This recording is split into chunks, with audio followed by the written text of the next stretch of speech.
శివా శివా నువ్వు నాకు అందట్లేదు, పువ్వు ఎలా వేయనంది. శంకరుడు ఆ భక్తికి పరవశించిపోయాడు. ఇది భగవంతుడు దేనికి కట్టుబడతాడు? ఆ భక్తికి కట్టుబడతాడు.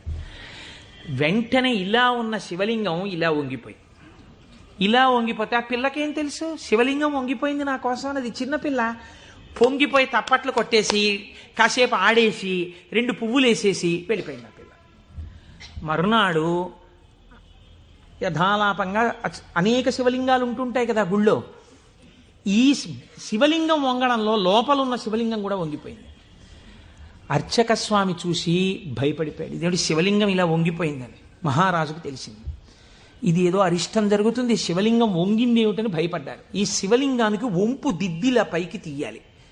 వాళ్ళకి ఉన్న తెలివితేటలు ఏమిటంటే ఈ వంగిపోయినటువంటి శివలింగానికి పెద్ద పెద్ద ఇనప గొలుసులేసి ఏనుగులకు కట్టి లాగించారు.